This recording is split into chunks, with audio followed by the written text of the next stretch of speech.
I'm glad that resonated with him, with what he was feeling, and that he had the audacity to reach out to me, and I'm just so thankful I got that letter. Number 20, victim's friend cracks a cold case. In 1984, Angela Samota, a student at Southern Methodist University, was assaulted and stabbed multiple times, leading to her death. The man knocked at the door and he asked to use her restroom and her phone.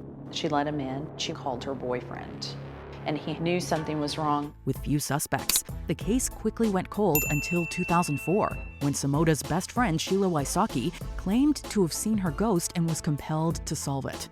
She hounded police with calls, but with no detective assigned to the case, barely any progress was made.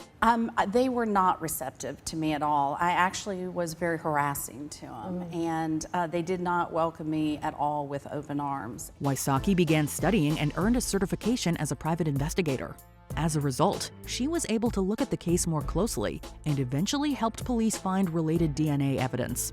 This was linked to Donald Bess, a career criminal who was ultimately convicted and handed the death sentence. The people that talk about closure, they've really never been through something like that. So the fact that people are like, don't you feel better? Don't you feel some accomplishment? No, she's still dead. Number 19, the identification of the Grateful Doe. It was a mystery that left police puzzled for 2 decades. In June 1995, 2 men lost their lives in a car crash in Greensville County, Virginia. A young man was killed in a car crash in Emporia, Virginia in June of 1995. The only clues to his identity were a Grateful Dead t-shirt he was wearing, 2 tickets to a Grateful Dead concert, and a note written to a Jason. While the driver of the vehicle was quickly identified, the passenger's identity remained an enigma. Due to the Grateful Dead concert tickets found on him, he was nicknamed Grateful Doe. Authorities later released composite sketches of the passenger's face, which were widely circulated by internet sleuth groups. After this composite was released, photos of a man named Jason were recently posted to the Grateful Doe Facebook page in hopes of identifying him. As a result of this heavy campaign, the images were recognized by 2 people who claimed to be the passenger's former roommate and mother. After DNA tests were carried out, he was positively identified as 19-year-old Jason Callahan, who left home in 1995 and never returned. We were friends. We were always on a pleasant hello, how you doing? What's going on? What you been up to lately? Number 18, the death of Paulette Jaster. Paulette Jaster was a young woman who disappeared from her town in Michigan in 1979. Apparently, Jaster had traveled miles away from home to Texas, where she was sadly killed the following year in a hit-and-run. With no form of identification found on her, police were unable to figure out who she was. At the same time, her family, hundreds of miles away, were left puzzled over her whereabouts. Her identity remained unsolved until 2014, when an internet user pointed forensic anthropologist Sharon Derrick in the direction of Jaster's family. Using her old pictures, Derrick was able to confirm Jaster's identity with 3 distinctive freckles on her cheek, closing a case that had been cold for over 3 decades. Number 17, Margaret Davis solves her son's murder. Only a mother will know what it feels like to lose a child. There's part of your soul that just goes out like that, and it's just filled with pain. English software engineer Stephen Davis was murdered by gunmen in his Makati, Philippines apartment in July 2002. His mother, Margaret, had a hunch that her son's wife, Evelyn, was somehow involved in his death. While the police investigation stalled and eventually turned cold, Margaret spent thousands of dollars hiring a private investigator. With all the evidence gathered from Margaret's investigation, the police gave the case a second look. Margaret's investigator carried out 24-hour surveillance on Evelyn. There were 2 men who paid regular visits to her home. One was Evelyn's lover. The other, his friend, another security man. It was ultimately discovered that Evelyn was having an affair with one of the gunmen and had masterminded the plot to have Stephen killed. This resulted in the conviction of Evelyn and all 3 gunmen in 2004. He loved you. I loved you. He loved you. Your children loved you. And look what's happened. Number 16, Jessica Maple and the Burglars. After her late great-grandmother's house was burgled and robbed of nearly all its furniture, 12-year-old Jessica Maple cracked the case by finding key clues the police completely missed. Although officers had concluded that the burglar must have had a key to enter the house, Jessica discovered broken garage windows covered in multiple fingerprints when she returned to the crime scene with her mom. Her investigation also turned up all of the missing furniture at a nearby pawn shop, whose owner identified the men who'd brought them in. Why did you go to the pawn shop? Why would you go to the pawn shop? Well, I thought to myself, since it's a bad economy, people are going to want money. So instead of keeping the furniture, pawn shops, they give you money for selling them their stuff. Miss Maple didn't just stop there. She tracked down one of the burglars and got him to confess to the robbery. Talk about giving the cops a run for their money. Number 15, Susan Galberth takes on a brutal murder.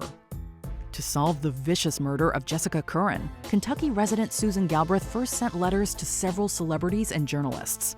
She was, however, only able to grab the attention of BBC reporter Tom Mangold. Mangold traveled down to Kentucky and paired up with Galberth. Their investigation soon led them to Quincy Cross, who Galberth actually questioned, but was unable to get a confession from. When Mangold eventually returned home, Galberth created a MySpace page, hoping to get information from the public. Soon after, a woman named Victoria Caldwell reached out to her and confessed to being an accomplice to Curran's murder. Caldwell reached a plea deal with the authorities, in which she named Cross as the killer and only spent 6 months in prison. Number 14, the hit and run of Caroli Ashby. On Halloween night 1968, young Caroli Ashby was crossing the road in Fulton, New York, when she was run over by a car. My mom had a horrible life of grief and pain because of all of this. The driver refused to stop and disappeared into the night, never to be identified for decades. Fast forward to 2013, a retired Fulton detective put up a Facebook post about the cold case. This eventually reached a woman who recalled being asked to provide a false alibi for one Douglas Parkhurst back in 1968. Parkhurst was questioned by investigators back then, but it wasn't until recently that police say he admitted to driving drunk. After being provided with this information, police questioned Parkhurst and he confessed to the crime, but was spared of any charges as the statute of limitations had passed. Parkhurst will not be in court since the statute of limitations on most charges has long expired. The only criminal aspect would be an intentional act, and we have no information, no evidence to support that this was an intentional act. In a sick twist of fate, Parkhurst was killed 5 years later by another hit-and-run driver. Number 13, car enthusiasts solve a hit-and-run. The community of readers on the automobile blogging site Jalopnik put their expansive car knowledge to the ultimate test in April of 2012, when 57-year-old Betty Wheeler lost her life in a hit-and-run. Hoping to get some help from the online community, police uploaded a picture of a small piece of metal they believed had broken off the vehicle in the collision. And Jalopnik readers got right on it. They linked the metal to an early 2000s Ford F-150 pickup in a matter of hours. They gave police a piece of information that was critical in identifying the driver and passenger of the vehicle. Both men were later arrested and convicted of felony hit-and-run. Number 12, Yaakov German tracks down a kidnapper and killer. The disappearance of the young Libby Kletsky sent shockwaves through his Orthodox Jewish New York neighborhood. This is every parent's nightmare, but this type of incident is extremely rare. Those waves were certainly felt by Yaakov German, a property manager who took it upon himself to find the missing boy. Yakov traced Libby's movements using surveillance footage from stores and houses on his school route. This ended with footage from a car leasing company showing Libby getting picked up by Levi Aaron, a man from the same neighborhood. We see somebody opening a door, kid going in, closing the door, a gold car. We see him from the other camera, going back to the front of the car, going into a seat, and we see the car going out. Yakov's efforts led the police to the perpetrator. Police found only remains upon Aaron's arrest. Just 2 days after Libby disappeared, thousands of Hasidic Jews from across America gathered in Brooklyn to grieve the devastating and unthinkable loss of one of their own. Number 11, a Clansman gets his comeuppance. In 1964, two 19-year-old African-American students in Mississippi, Charles Eddie Moore and Henry Hezekiah Dee, were abducted and drowned by members of the KKK. The police investigation was allegedly clouded by their prejudice, and the case was closed after a few months.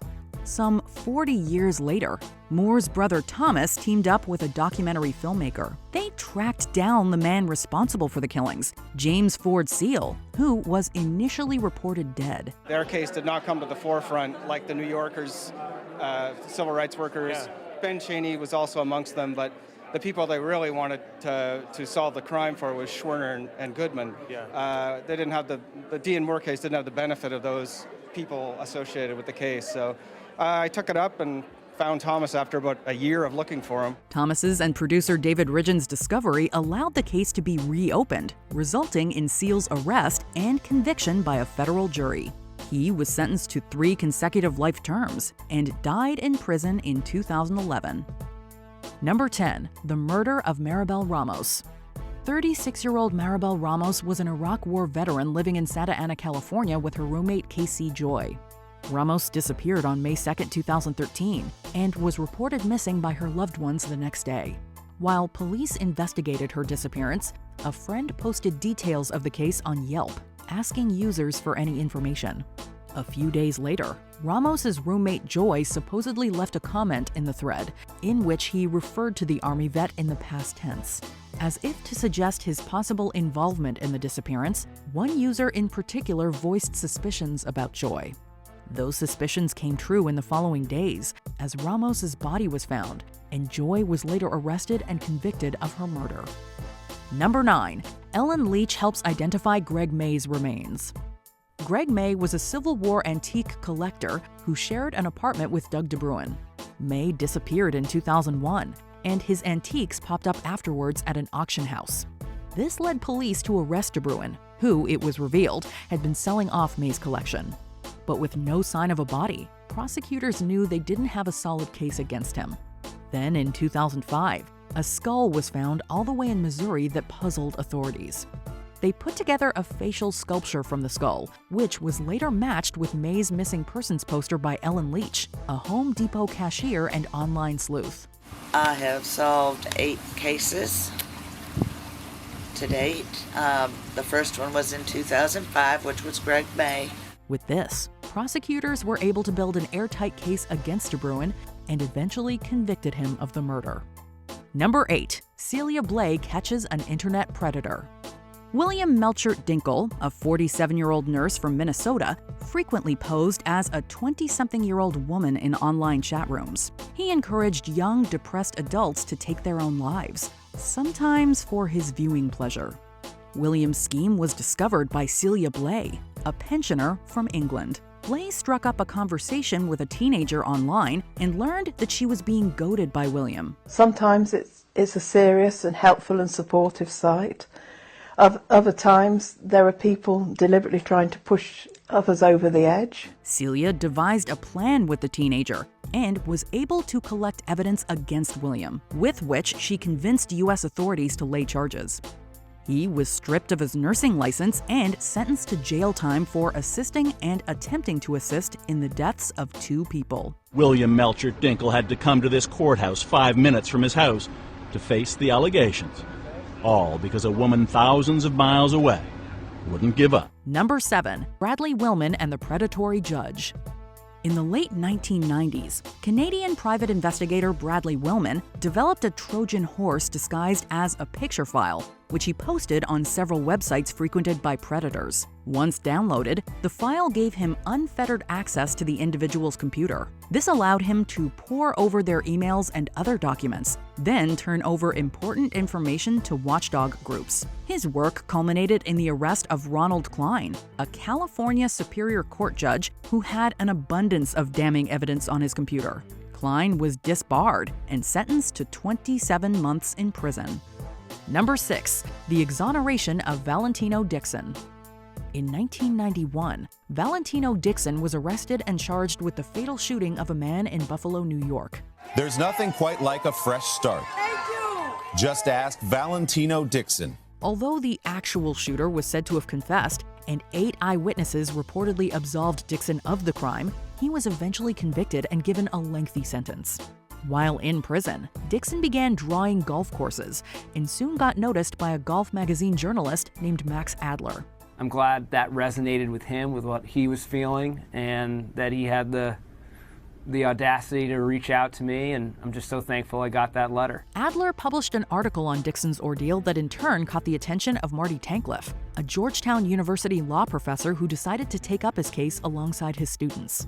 The class was able to poke holes in Dixon's original trial and helped secure him a new trial that ended in his exoneration. It's indescribable. Yep, I'm so grateful for the support and the love. You know, I never knew that I had this much support. When I walked out of that courtroom and everybody was there, I had some support, but I didn't know it was this huge. Number 5, the murder of Abraham Shakespeare. For Abraham Shakespeare, winning a $30 million lottery was unfortunately the beginning of his troubles. Shakespeare bought himself that new car, fancy new house, and lots more. But as so often happens, this lotto winner's drama didn't stick to the script. That's because the money also brought unwanted attention. He started a private business with Doris Dee Moore, who took control of his finances. A few months later, Moore killed Shakespeare and buried him under a concrete slab behind her house. As the case garnered attention, users of the internet crime forum Web Sleuths started digging. In the beginning, we thought he was missing, that he was hiding away. As the investigation continues, the evidence mounts that he could have died because of sinister means. Murder, we're talking here. Could be. They found that Moore had opened a fake account on the website to divert suspicion away from herself. The amateur sleuths were able to trace the IP address of the fake account back to Moore's personal computer, aiding investigators. Moore was found guilty of killing Shakespeare and received a life sentence. Cold, calculated, cruel, they all apply. Manipulative, probably the most manipulative person that this court has seen. Number 4, a true crime writer solves a 50-year-old case. In 2016, Monica Weller released Injured Parties, solving the murder of Dr. Helen Davidson. The book details her 7-year journey of apparently closing a 50-year-old case. Back in 1966, Davidson was found dead close to her home in Buckinghamshire after going bird watching. Despite an extensive investigation, police were unable to come up with anything concrete and eventually ruled the crime a, quote, random motiveless killing.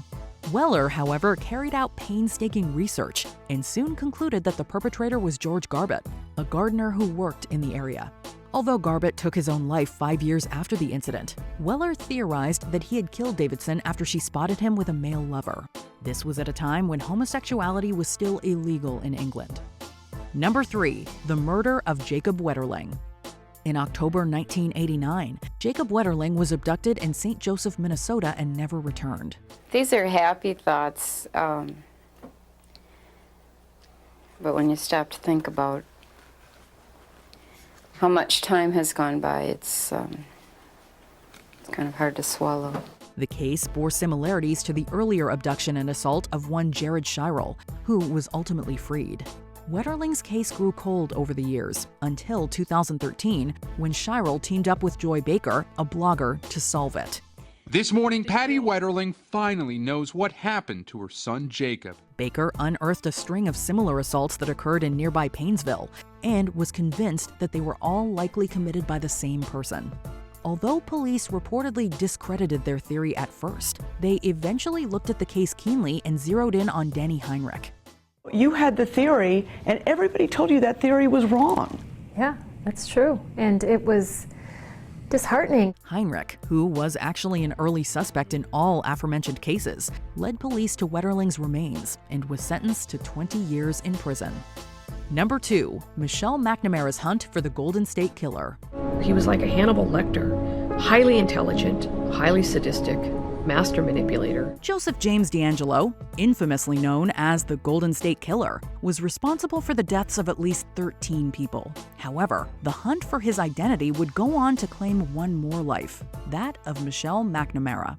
McNamara, a true crime writer, grew up fascinated with unsolved mysteries and later zeroed in on a string of cold cases that took place in California in the 70s and 80s. Her unyielding investigation turned up a library's worth of evidence. I'm so sad and full of self-doubt, and then I'm not. where can this all lead? To deal with the stress, she started taking a cocktail of prescription drugs, which led to her accidental death. However, her work revived interest in the case and ultimately led law enforcement to D'Angelo. Police say the 72-year-old appeared surprised when they swarmed his home Tuesday evening. No incident, he didn't say it wasn't me or anything like that? No, really no conversation at all. Number 1, the murder of Jun Lin. Before this case became about the murder of Jun Lin, it revolved around a couple of Facebook videos that portrayed acts of animal cruelty carried out by an unidentified man. And so I was on Facebook one day and I found a post. A lot of people have been feverishly posting about a video that was online. A group of online sleuths began investigating and were able to identify the man in the videos as Luca Magnotta. Magnotta later lured Lin, a university student in Canada, over to his apartment, where he murdered him and uploaded a video online. It was no longer a game of online, this was real world. The sleuth group was able to link that video to the ones involving animals and share their information with the authorities. A few weeks later, Magnotta was arrested. They finally caught him. And it was just like the perfect way for Luca to go down. Luca was caught in an internet cafe because he couldn't stay away from his vanity. Check out these other clips from WatchMojo, and be sure to subscribe and ring the bell to be notified about our latest videos.